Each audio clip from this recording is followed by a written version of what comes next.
What if the secrets of the universe, the hidden truths of life and death, were revealed to you after you were gone? Imagine the unimaginable. What if a rabbi, after passing from this world, returned with a divine mission not just for his community, but for all of humanity? A message that could change the fate of every soul alive today, one rooted in the deepest teachings of the Torah, but with an urgency that transcends time. This is the journey of Rabbi Eliyahu, a man who defied death itself to bring a message that could unite the world under a single truth. And when he returned, his life would never be the same again. Rabbi Eliyahu Ben Avraham was a respected man in the community. His wisdom was unmatched, his kindness legendary.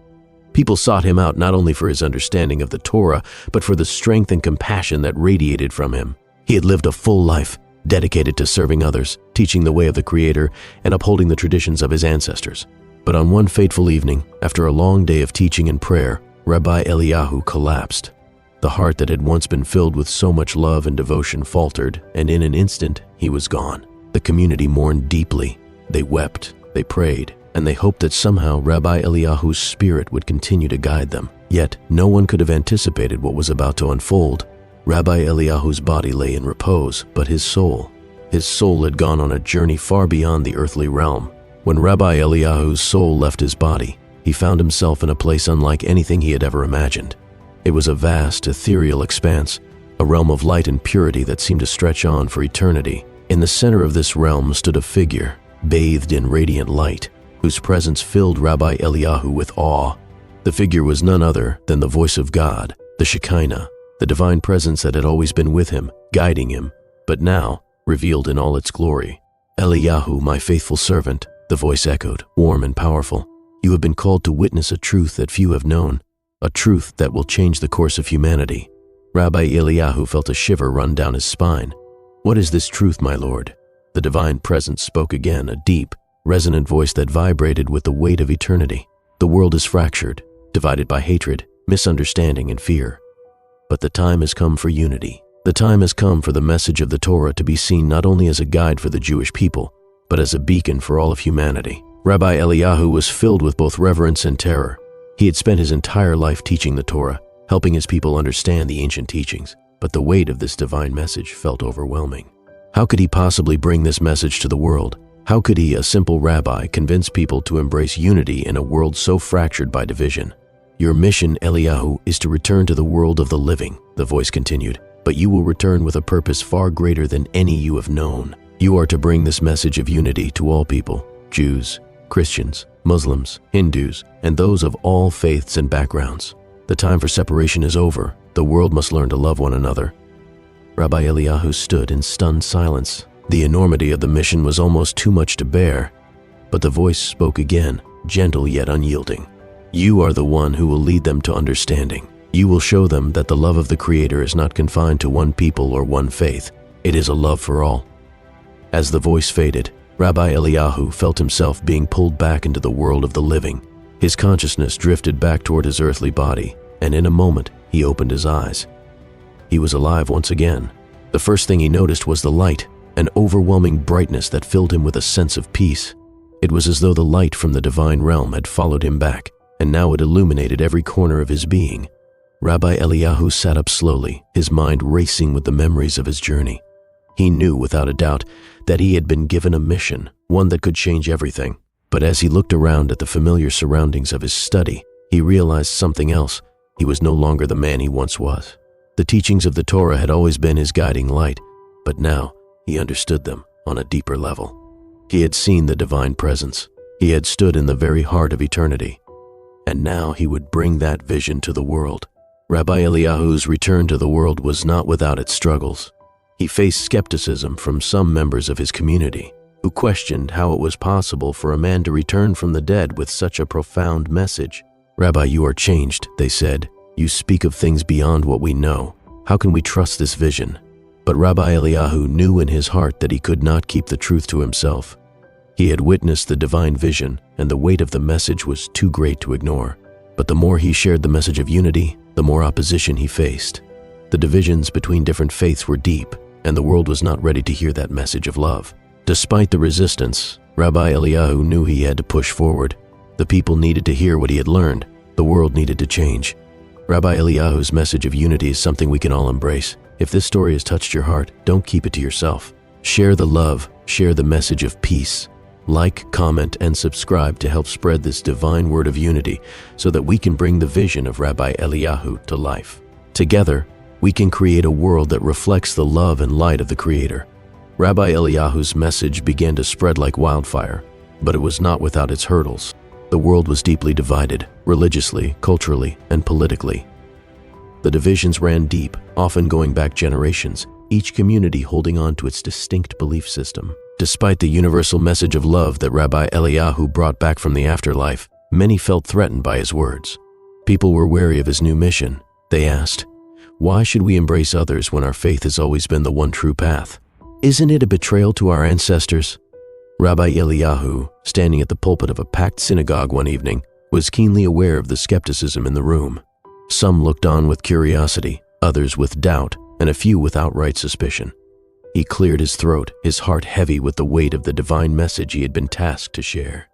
"Brothers and sisters," he began, his voice soft but carrying the weight of eternity, "I understand the fear, the hesitation. I too have walked the path of tradition, but what I have learned in the afterlife has opened my eyes. The Creator's love does not belong to one people alone. It is a light that shines on all, and our mission is to reflect that light into the world, not to hide it behind walls of division." Rabbi Eliyahu's words fell on mixed ears. Some murmured in agreement, but many remained unconvinced. He knew that it would take time, perhaps years, for the seeds of unity to grow. But there was a fire in his heart, one kindled by the divine presence he had encountered, that he could not extinguish. Over the following weeks, Rabbi Eliyahu visited churches, mosques, and temples, speaking with leaders of other faiths and telling them of the love he had witnessed in the heavenly realm. He was met with varying degrees of reception. Some communities welcomed him with open arms, while others outright rejected him.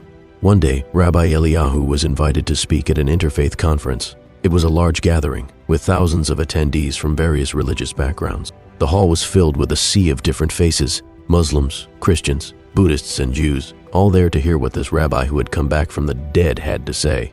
He felt the weight of the moment, as if the fate of the world rested on his words. As he spoke, he focused on the universal teachings of love, compassion, and peace, drawing parallels from the Torah, the Bible, and the Quran. He spoke of the common thread that ran through all religions: to love one's neighbor, to forgive, and to act justly. Slowly, a sense of unity began to form in the room. Rabbi Eliyahu knew that this was just the beginning. The road to peace would be long and arduous, but every step he took, every conversation he had, brought humanity a little closer to the divine vision he had seen. As Rabbi Eliyahu's message spread, the world began to take notice. His call for unity was being heard not only by the religious, but by political leaders as well. Soon, his vision came to fruition in the form of an unprecedented event, the first interfaith gathering organized by Rabbi Eliyahu himself. The conference was held in a massive hall in Jerusalem, a city sacred to so many faiths. It was a gathering of leaders from Judaism, Christianity, Islam, Hinduism, and more. The event was billed as an opportunity for the world's religious leaders to come together and discuss how to foster peace and understanding among their communities. On the first day of the gathering, Rabbi Eliyahu stood before an audience of thousands, the weight of his mission pressing down on him. As he gazed out at the diverse crowd, he was reminded of his first encounter with the divine presence. He'd been sent to bring the world together, to demonstrate that all faiths shared a common goal. "Brothers and sisters," he began, "the Creator has given us a gift, the gift of life, and with it, the ability to choose love over hatred, peace over violence. I have returned to tell you that the time has come to heal our divisions and embrace the truth that unites us." His words resonated deeply with many in the room, but others were skeptical. The discussions that followed were heated, as different leaders clung to their theological differences. But Rabbi Eliyahu remained calm, patiently guiding the conversations toward common ground. He didn't expect miracles overnight, but he knew that each conversation, each person touched by the message, was a victory.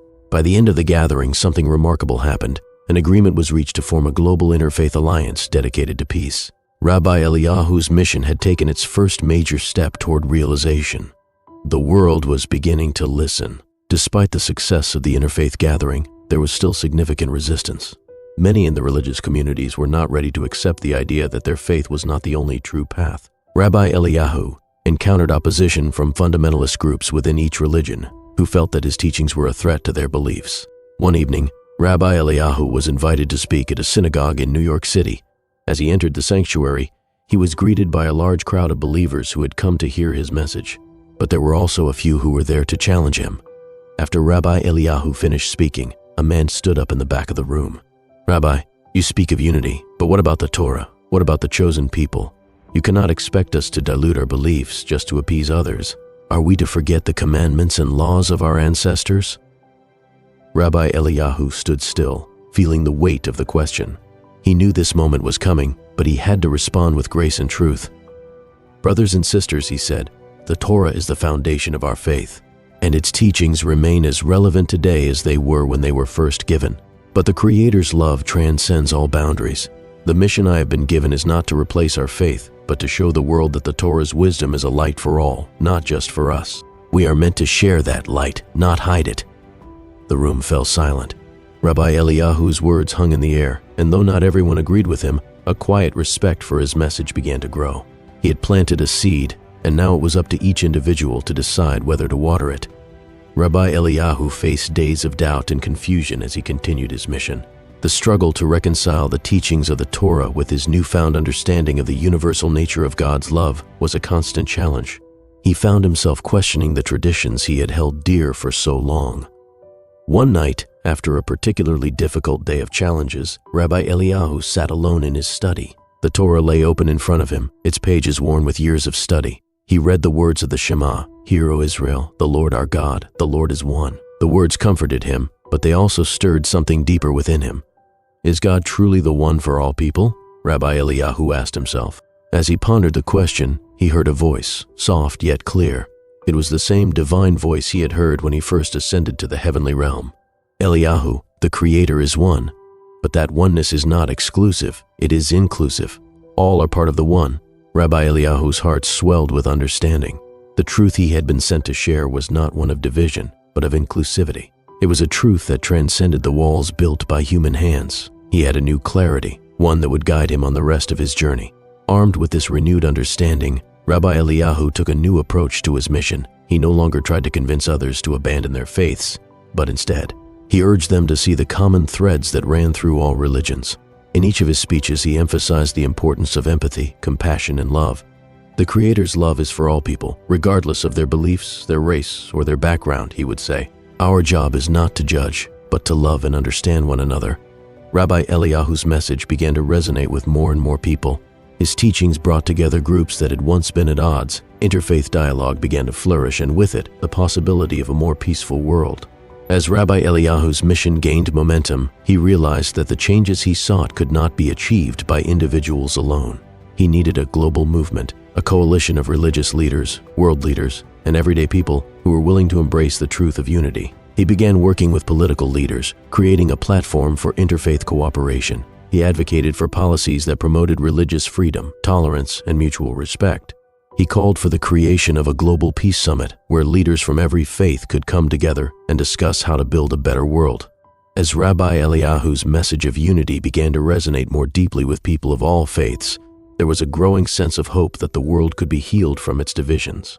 Governments, community leaders, and faith-based organizations began to collaborate more than ever before, with Rabbi Eliyahu at the forefront, organizing large-scale interfaith summits and initiatives aimed at fostering understanding and mutual respect.